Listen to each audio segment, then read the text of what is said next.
As they say, we are live. Jennifer, thank you so much for being here. Everybody, welcome to our show, The Show by Todd Schroth on Agents Who Win. Coming to you guys every Friday at 11 o'clock, trying to bring value from the agent community, from people who are doing special things or service providers who are providing awesome stuff for us. I want to bring those guests to you so you can learn and we can all grow together. Jennifer, thanks again for being here.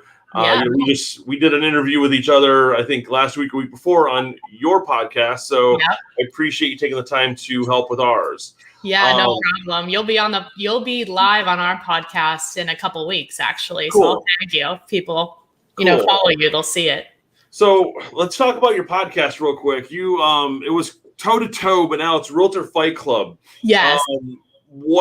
Just tell me about that name, because I'm trying to help everybody win. You're trying to put them in a fight. I mean, we're already in a fight. No, it's not like necessarily a fight against each other, although my one friend did tell me recently that I have hostile communication, and that's true. So I'm like, maybe I am trying to get in a fight with everyone. But I do think that the problem with real estate is the old way of doing things is that we're all like trapped in the same sandbox, and you're only trapped with those people. Yeah. But you never really get outside of that box, And so it's like, we like to bring people on and talk about different ways of doing business, because there's 1,000 ways to do business and do it successfully. And our goal with our podcast, Realtor Fight Club, is like, even though me and the co-host Monica have different ways of doing things, we're both successful, and maybe some of what we do will resonate with the agent. And then we even have another agent on that is kind of like the tiebreaker, but sometimes they're like a third point of view. You know what I mean?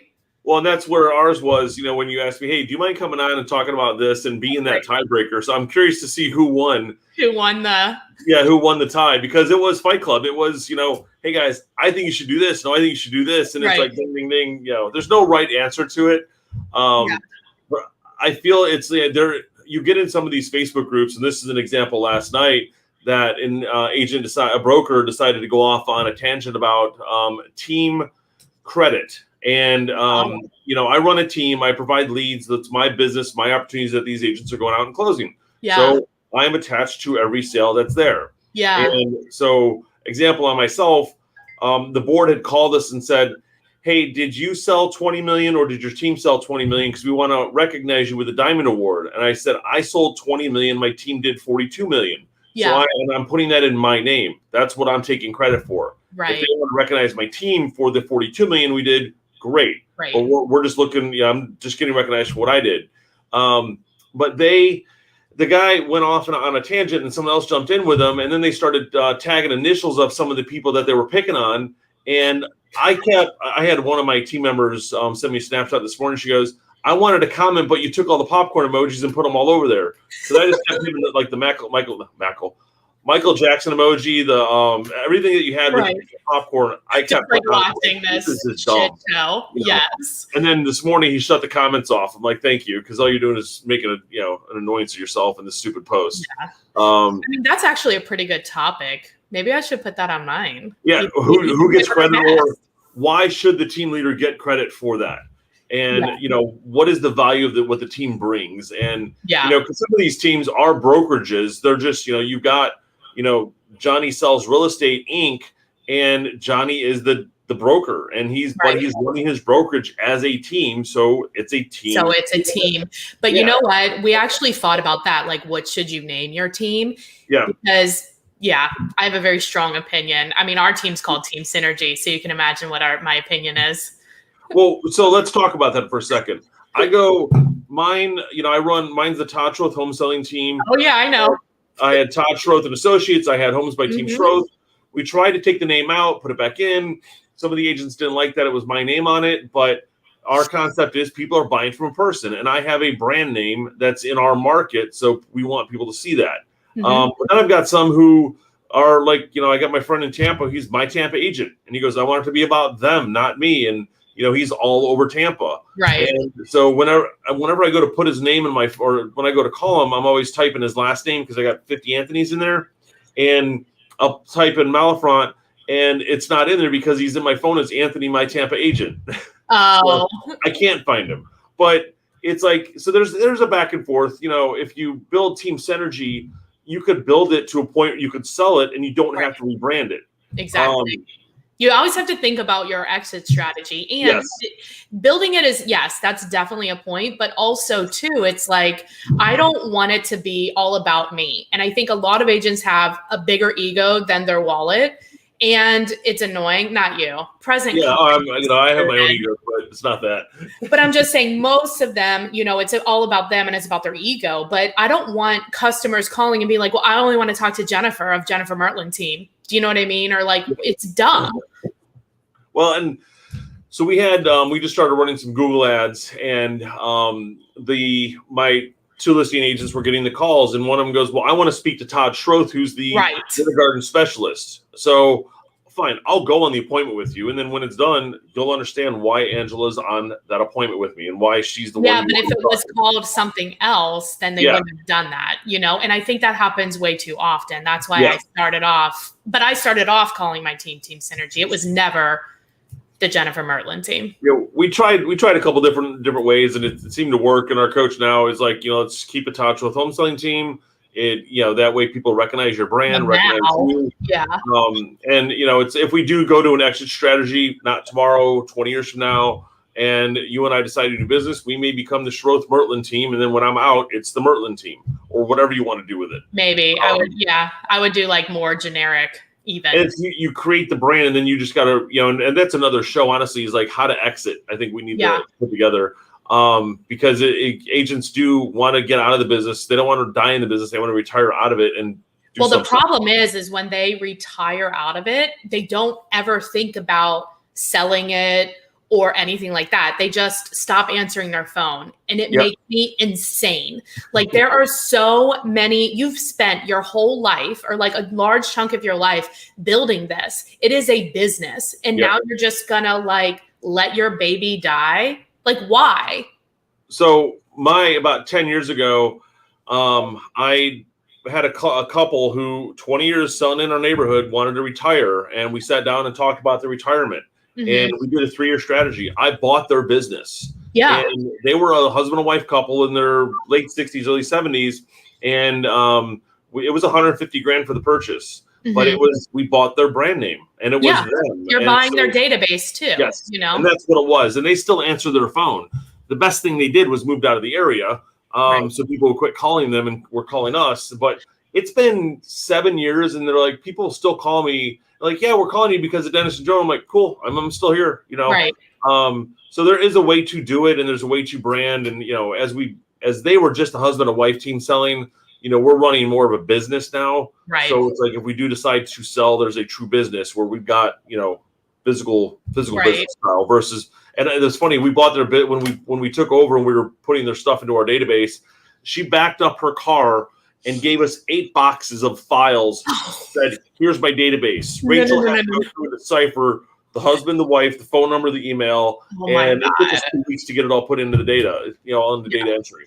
I think it's something that's happening in residential real estate. I mean, they do it in commercial real estate all the time. They buy the business and they buy like the assets of the business or the building or whatever. Like, I think as residential agents, we need to take on some of that and learn from our colleagues in the commercial industry and be like, okay, this is a business. This is what you do. So let's make you some money. That's why you work. Yep. I've been doing this 20 years. My business is all repeat and referral. So if I sell, you're buying my database, you're buying my systems, you're buying my processes, and you gotta make sure you've got a good P&L to be able to show it. Then I didn't really understand the concept, so I was like, you guys make $300,000 a year, I'll give you $150,000. I mean, and they're consistent through good times, bad times, and we took that 300 they were making and turned it into 6, 7, 800. Yes. And so it was just because we went digital with it. Yeah, right. Exactly. A lot of it automated. Well, it's just like, it's a lot like buying rental property too, which is something that I do in investing. I mean, that's what you're doing. Anyway, maybe that's why it's called Realtor Fight Club, because I am always fighting with people. Like, and I'm always like, stop doing that. That's dumb. Right. Like, I can't explain it, but it's dumb. Stop it. So hostile. So let's talk about the next fight. I've got a good buddy in Cincinnati who everyone says Ohio, that I put his name down. Who is it? So I can't say. I'm not. Oh, Gonna, come on. you're going to go throw eggs at their house. So now it's the fight when I have a referral. I got to tag both of you guys, and then y'all can duke it out on the Facebook group. Right. Or work together. Yeah, there you go. It just kind of depends too, because everybody has, when I give a referral, I like to give it, depending on who is receiving the referral. Like if there's somebody like me, then I'm going to probably give them a couple of people, because you're going to get along with somebody, right? Differently. You're going to even just how you look, people will be like, oh, I like her, or I don't like him, or like whatever it is. You know what I mean? So you have to it's okay. I don't mind fighting. And it's great to have more connections in one city. Like he's been my only connection in Cincinnati. It's a team up there at Remax. And, he's been my connection there for the last 6 years. Now it's like, we get to know people, more people around the area. So it's like, cool, now we've got a couple I can tag in there. Right. That's a business relationship too. So it's like, is it one-sided? Is it going both ways? Like, what's the benefit too? And a lot of people don't think about, dealing with their lenders, like in dealing with their title companies. Like, look, I'm giving you a lot of business. Like, it needs to be reciprocated. Yep. Shared back. Exactly. Mm-hmm. That's how business works. So let's talk about your team for a minute. What's the, you run a team with somebody else. How does that work? Do you have buyer's agents, listing agents? What do you have going on there? Well, so I've been in real estate about 12 years. Okay. And I've expanded the team, blown it up, expanded, tried a bunch of different things. So at our biggest, we were a team of 12. Okay. The administrative people, marketing, and then the agents did listings and buyers. Okay. We all cold called, because that's what I do. I love cold calling. Yes. We all cold called. So they generated their own leads. And then any lead that I got, I would give to, if I thought it was more appropriate for a specific agent, I would give it to them, or like whoever was performing the best at the time. Yeah. Yeah. You either, make sure the client, like the referral, you want to make sure the clients are going to jive. So, I mean, I've got somewhere it's been a 24-year-old buying their first house. I'm going to connect them with a 24-year-old who's on my team who they can connect together. They're both getting married or, whatever. Exactly. So I think it's important. So that's how my leads, because I know a lot of people when they build their teams, the rainmaker is the one that's like the listing agent. That's just not how I ran my team. Like I was in the bullpen. We were all prospecting the same leads at the same time. And then it would be a contest for who got them. Of course, I was the best, but no, I'm just kidding. There were some that, they got pretty good. You want them to be better than you. I do. Yeah, of course. But I like to compete too. Yeah. But cold calling is the same way. Like they would always come in and say, hey, why are we cold calling the same people? And we're literally in the same room. And I'm like, look, some people are just going to like my voice better. Maybe I sound like their aunt, or they're going to like your voice better that you sound like their son. You know what I mean? So like, you never know what you're going to get. And so it's fine that we're calling the same people, because they don't know who we are. They already all think all real estate agents sit in the same room together, which is not true. No. Yeah. Go ahead. Sorry. So then now, currently, we are a team of 2, and then we have a transaction coordinator that works per file. She works for other agents as well. Okay. And I mean, at our peak, me and him were doing about 125 units-ish, give or take, a year. Okay. But he's in his 60s, 2 of us. Yeah. Wow. Yeah. Well, we're hustlers. It's a lot of listings though too. We didn't really do a lot of buyers. Okay. And we only did really the buyers that we had made homeless because we sold their house. Yeah, those are my favorite buyers. They're highly motivated. Other buyers you had coming in, were you referring them to an agent, or because I know you're going to get buyer calls off the listings? Off the listings, yeah, we just refer them out. Okay. And agents will pay more too, because I've already pre-qualified them. I might even do the first appointment and then say, oh, I know the best agent, that will help show, and it's so and so, whatever, right? So it just really, we'll just refer them out and then charge a little bit higher fee depending on the price point, or charge lower if it's too low and I don't want to do it. You know what I mean? Because I want them to make money too. Right. Not being greedy, but you're courting however the client setup is what you're collecting on. Really. Right. Exactly. Yeah. It just depends. So now, my partner's like in his 60s, and we both like to travel a lot. Like he spends a couple of months in Florida give or take. And I like to go out of the country and do whatever. And while we're still working, while we're traveling, we just decided we didn't really want to work too terribly hard. So now we do between 40 and 60 deals, and it's just 2 of us, and it feels very easy. Like we just don't really work that hard. So are you, of course, the show where we wanted to talk about how you sold 50 homes while traveling abroad. Yep. Were you gone for a year? Yeah. I remember? A little bit longer, but a year, 17 different countries. Wow. Where did you go, and what made you decide to go there? Well, it was a program. So the program was, there was 30 people, and they had already picked 12 countries. So we were to be a month in each country. So we hit Europe, Africa, Asia, and Latin America. So different countries, like 3 or 4 different countries in each continent. And so it was already predetermined. But then when I was there, like we're really close. Like if we're going from Malaysia to Latin America, that's a 30-hour flight. So I was like, well, I'm just going to go to Australia for a few days. I've never been there, whatever. And so like, then I did a 15-hour flight and another 15-hour flight, which was a lot better. Yeah. And that's how I ended up with 17 instead of 12. That's funny. That's kind of a cool thing to check out. I mean, you're definitely going away for a year, but as long as you got business happening while you're gone, that's the residual of how you can pay for that. Yeah. And I worked. So a lot of people are like, they get confused. They're like, well, how did you work? Like you're a realtor, Yep. And I'm like, I know. And I'm a realtor in Ohio. So when I was in Japan, for example, I just worked at 8:00 at night and finished around midnight or 2, kind of depending on what was going on in the morning. And it was okay. Like I thought it was actually going to be a problem, but it wasn't at all. Like the co-working spaces are open. Other people are working. Like it was fine. There's so many people in the world that are traveling.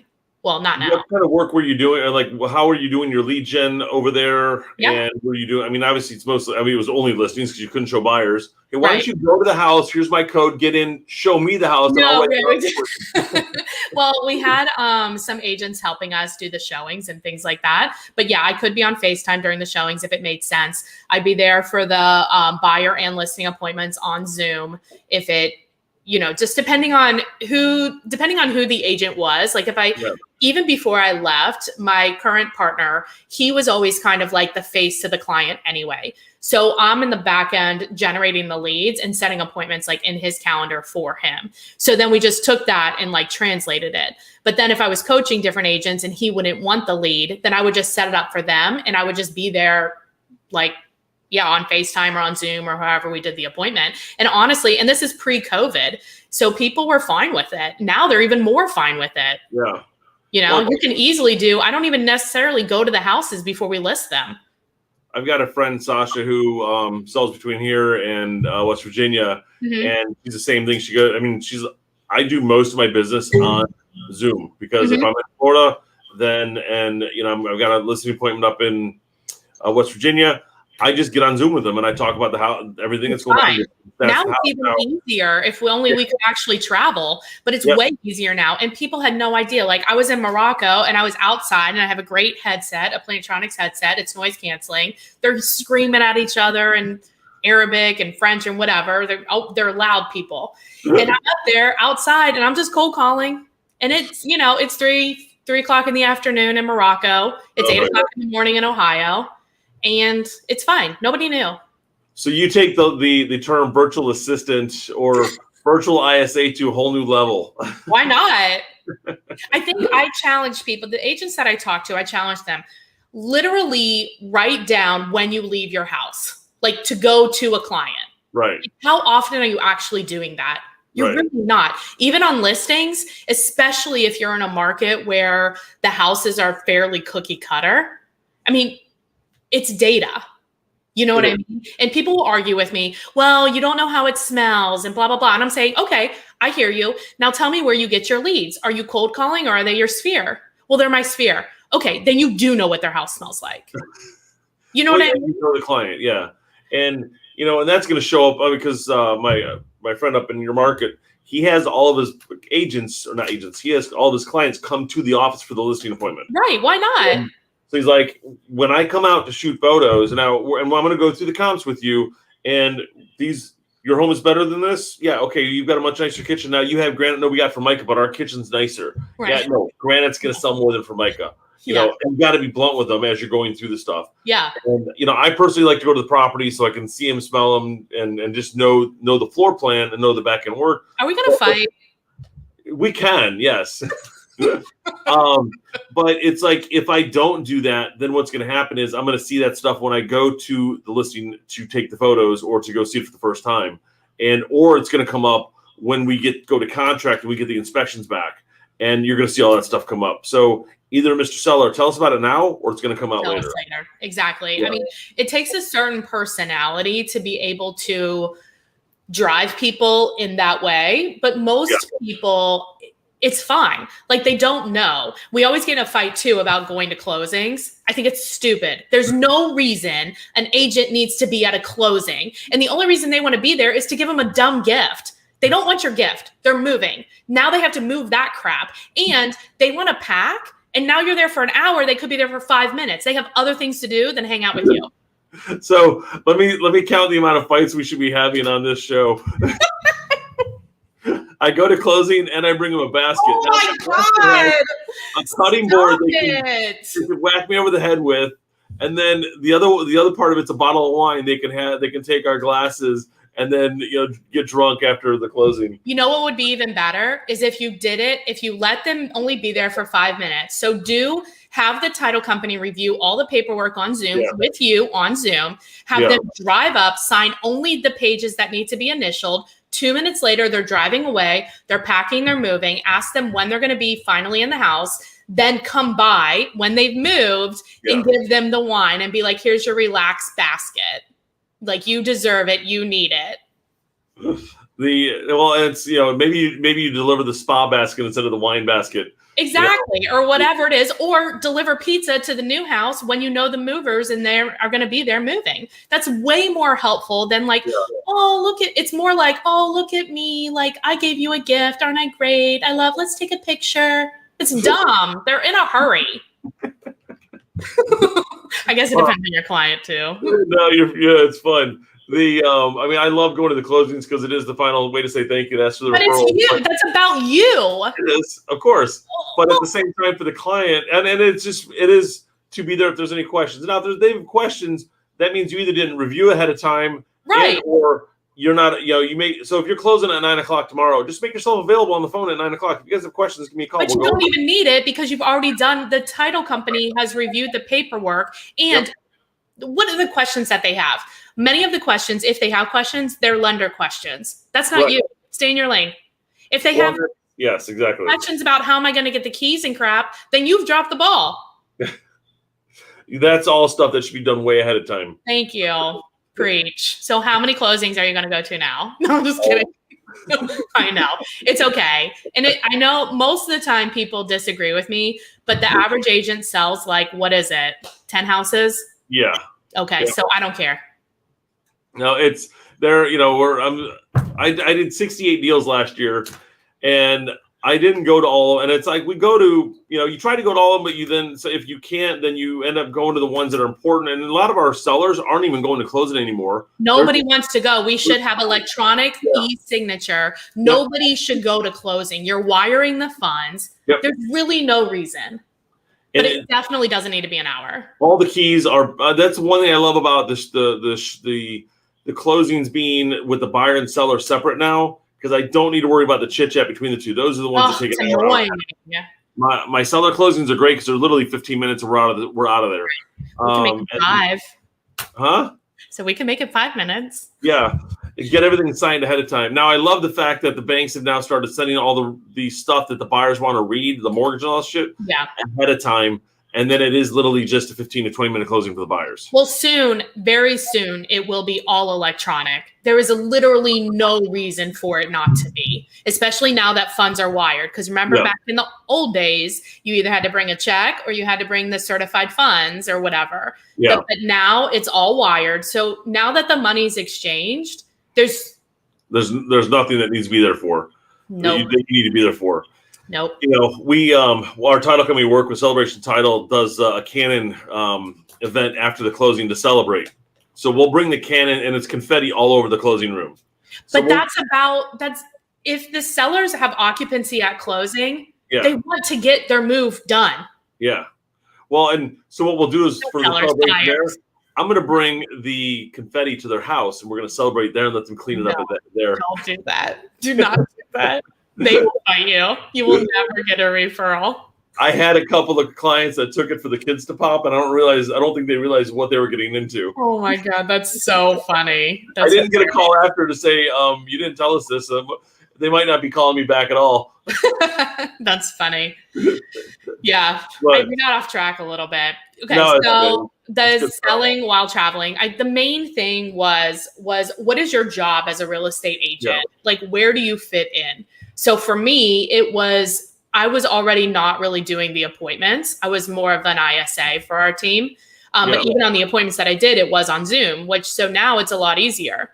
Yeah. But a lot of agents, and even if you get most of your business from your sphere, you can still do your process with them, unless it is, taking them out to dinner and stuff like that, then that's going to be a little bit harder, right? But you can intentionally schedule calls with them over Zoom and stuff like that. Most people are so used to it now. It's so much easier. Well, and it's more, I want to call it demographic of the client. If it's an elderly, they'll usually have the kid involved somehow.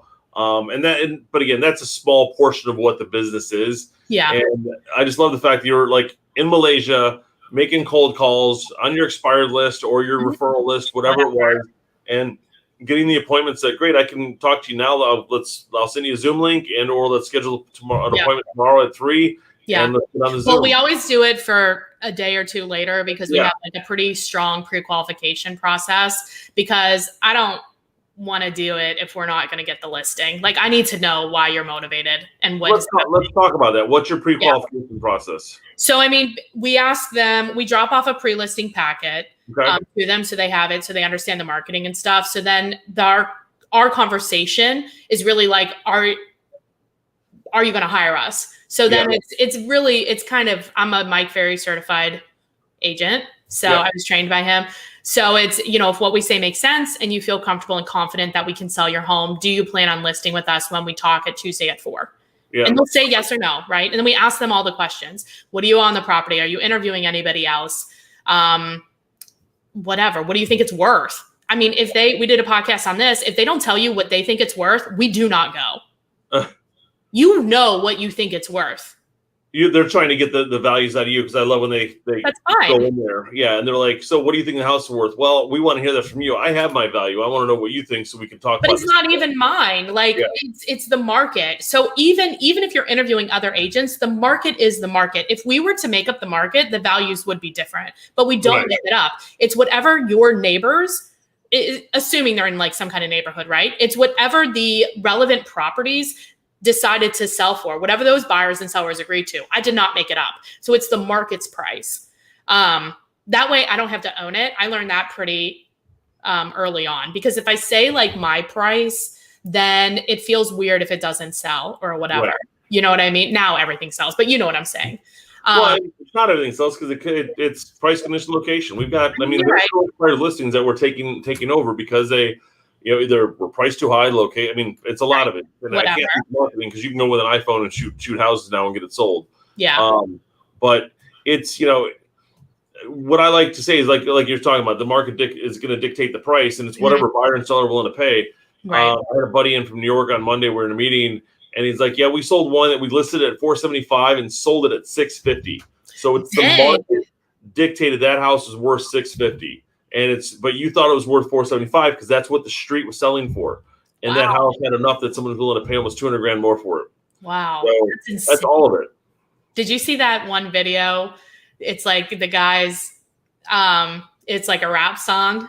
And they're talking about it's all over social media now. It's gone viral. It's the realtors talking about how they got 100 over asking, and it's so funny. I'll have to find that. I haven't seen that one. It's really funny. There's been some good stuff coming out recently, but I'll take a look for it. Yeah, yeah.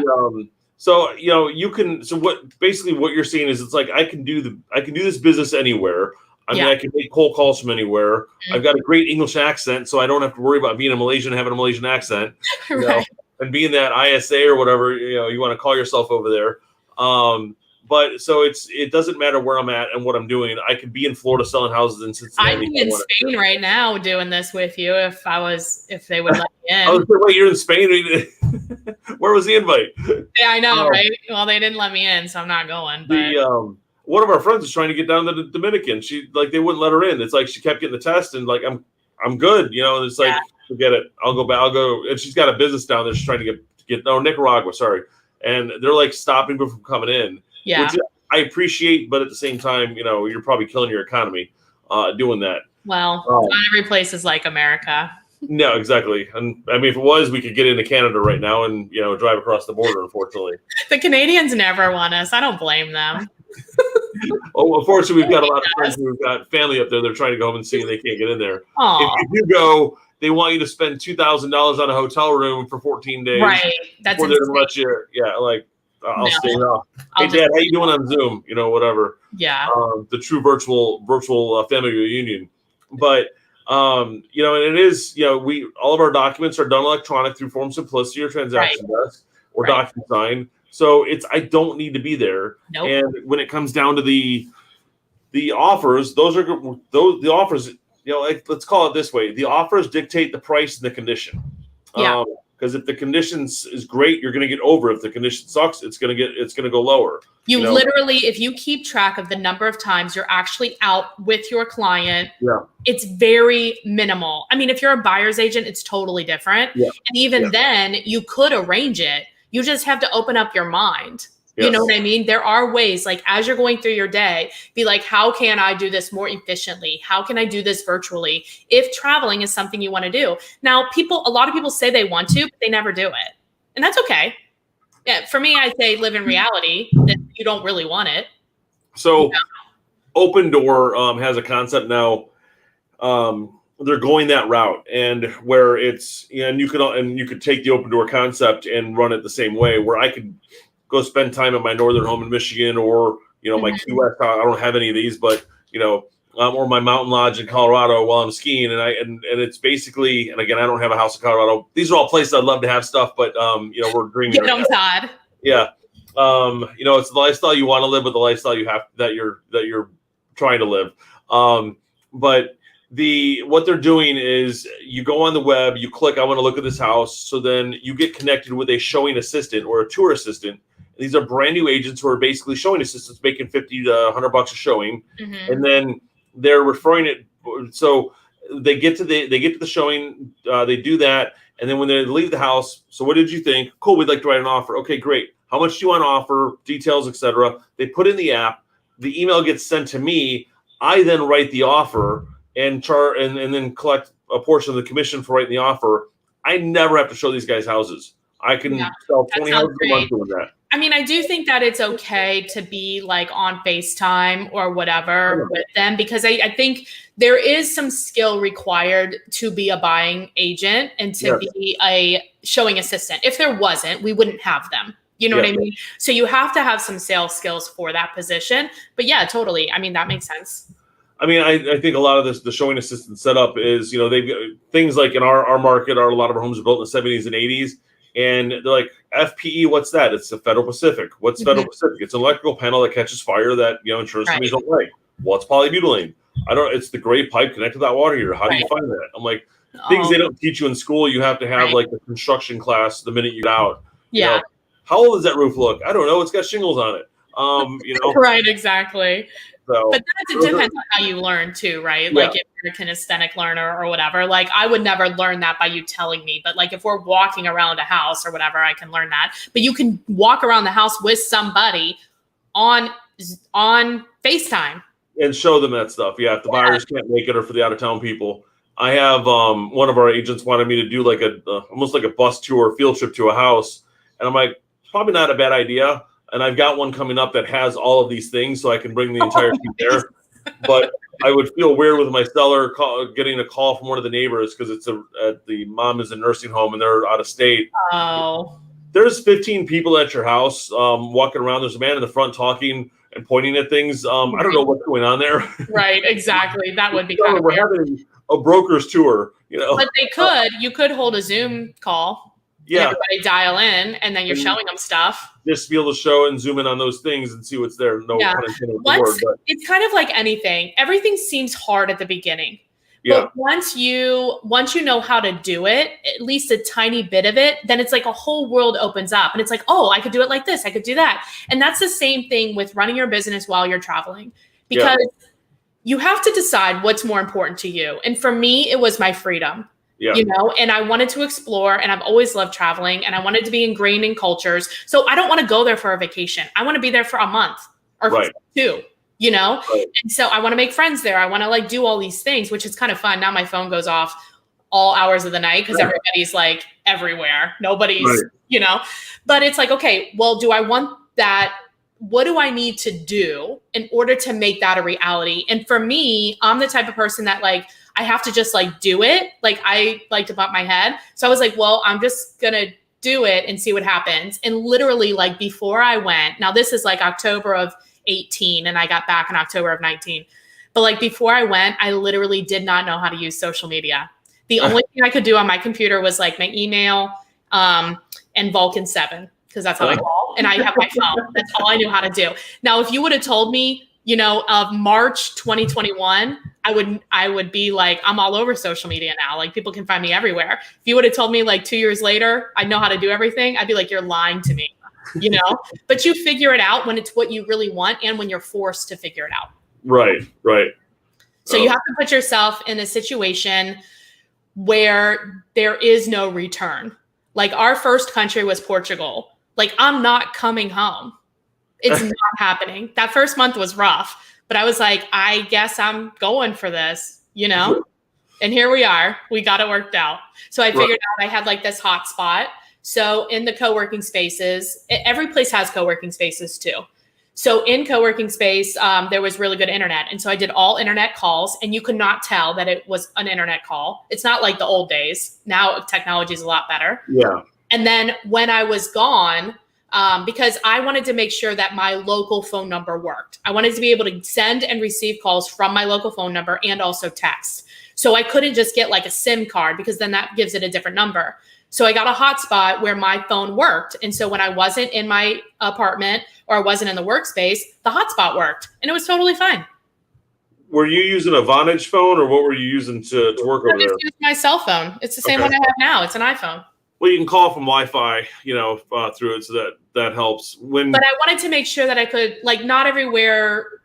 A lot of places have Wi-Fi, but I just carried my Wi-Fi with me so that I didn't have to worry about like stepping into a cafe to get Wi-Fi. Right. I just wanted it with me all the time. Back in 2000, I went to Europe for 3 weeks, and we were going into the internet cafes. So I'll probably stop in twice a day and check emails and just follow up. And I was just getting my career started. And my cousin would go to Paris every year.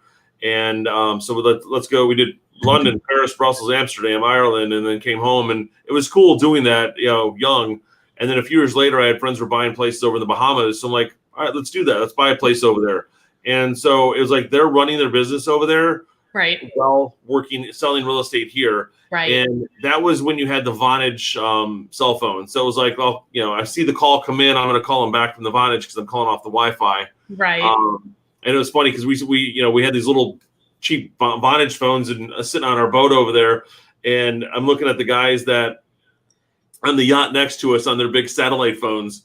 I'm like, well, one day we'll be like them. We're just going to sit on our little boat and sit on, you know, and sit on a little Vonage. But there's been ways to do it for a very long time. Yeah. It's just a matter of adapting to the technology that's available to us. It's a lot easier now, though. Like literally my phone, nothing changes. Like I just take my phone and I go. I mean, I have Verizon, and Verizon works. It literally works in every country that I was in, you know, Which so like it's fine. So you can keep running your business as you've been going. And, you know, that's whenever I do travel, I always want to make sure my phone's working there. And, you know, but I also want to break from the phone too, but I want it for just my own communication. Now you're traveling to go away for a long time. That's a little different. Like I'm living there, you know what I mean? Yeah, no, exactly. Time. And so it's not like, and it's just a much better quality of life. You can enjoy life better. And what I came to realize was what was taking me 70 or 80 hours a week to do at home would take me 25 to 30 abroad, because I just had a much I had much more to do after work. So I wasn't like filling my time with all this work that either didn't need to be done. I could do it faster, like all this stuff. Does that make sense? Yeah. No, you know what I mean? Like it just like fills the time you allot it, sort of. And so when you have something else to do, you're like, well, I'm gonna get this done. And you're more efficient. Yep. Mm-hmm. No, it makes it a lot smoother. I mean, it's a life by design too, as Mike's son Tom would say. His book is Life by Design. Nice. And you're living the way you want to. We've got a friend, former Remax agent who's retired, who would spend 2 months over in Istanbul. I love Istanbul. Oh my God. He just moved there.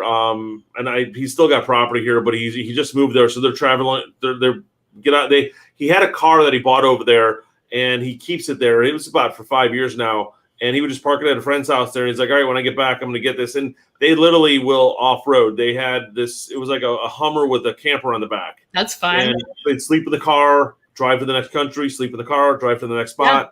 Yeah. And whenever we would travel, I'm part of a mastermind group with them. And it's, every 2 weeks we talk. He goes, if you're missing calls because you're in closings, you got to treat this like a closing or anything. It's an appointment. If Chris can get on this call being in Turkey, you can get on being in at the beach, when you go away for a week. That's just about working. It's honoring your commitments and working according to priority. I mean, these are the things that it's so easy. Like if you are not where you want to be, you are out of integrity with yourself. Yes. Like if your production is not where you want to be, you're not honoring your word. Like it's that simple. All you have to do is honor your word. So then you become more clear about what you're saying you will do. And you have to ask yourself, will I really do that? Right. But oh my gosh, I wish I knew you before I just went to Turkey in November. I could have connected you with Chris over there. Him and his wife are living over there, having a good time. I'll be back. They've probably been there about 2 years now, and he's from there, so it's like, I mean, his background is Turkey, but he was born and raised here, but that's where his parents were from. So it's not. He's like going back to call it the home country. I guess you can say that. Yeah. The mother country or whatever. Yeah. And now he's coaching Remax agents over there. So like, hey, I might as well bring my talents from America over here and see what I can do for them. When I was in Peru, I attended. I met the guy who basically is like the president of the board of Realtors here for like their country, right? And he's like he's in Lima. And I went to like some of their meetings and stuff and met agents from all different brokerages. And they were like showing me cool things. Like it's really cool to learn things from other people. Like how do other countries do it? How do people in other states do it? I mean, that's what both of our podcasts are about, right? Yep.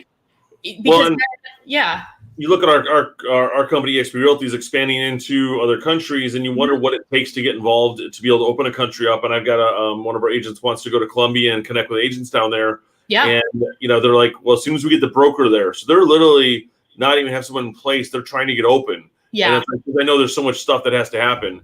Yeah. Remax, every 100 countries. Mm-hmm. And it's like, it's not the same model everywhere, but it's the same company. You can do business different in different places, you know, like, and that's even the States are different. I mean, I had a friend of mine who's in New Jersey selling, and I was like, I'd be scared to sell there based on the way the chaos they have to go through to get an offer signed. I'm like, forget it. I'm happy with selling in Florida. Or it takes like 90 days or something stupid to finally close. Between the attorneys get battling it out and then the link for closing, I'm like, no, thank you. We did a podcast on Do You Really Need Attorneys also. Yeah. Well, are you guys an attorney state in Ohio? Or are you title company? We're not. We're title here. So when I was in Chicago visiting my dad, I was standing at his desk and he gets a phone call. Okay, cool. I'll have the attorney take care of that. I'm like, what are you doing? He goes, I got to extend the closing date 3 days. So I have to type an addendum. I'll have the attorney. I'm like, just type. The closing date will change. Whatever. Do it. No, and it's practicing law. It's ridiculous. We got a big fight about it. But it's go to toe. Exactly. No, Realtor Fight Club. Yeah, exactly. That's funny when you think about it. It's a cool podcast name because it's there's so many things that can come from it. Yeah. Well, I just opened up a clubhouse room too. So on Thursdays at noon Eastern, we're going to be in Clubhouse talking about the podcast. So you guys can fight with me. Perfect. We'll chime in Thursdays at noon. Yeah. I might as well make an announcement on this as well. I was talking to a friend of mine last night, and she goes, "You got to get on." I mean, I'm on Clubhouse, but I don't have my show on there. And put it on. I'm going to. I mean, that's what I said to my team this morning. I'm like, we need to bring the show over there. So this show, Agents Who Win, is coming to podcast. It's coming to Clubhouse. Nice. So follow us on there. I'll hopefully in the next week have our first one going live.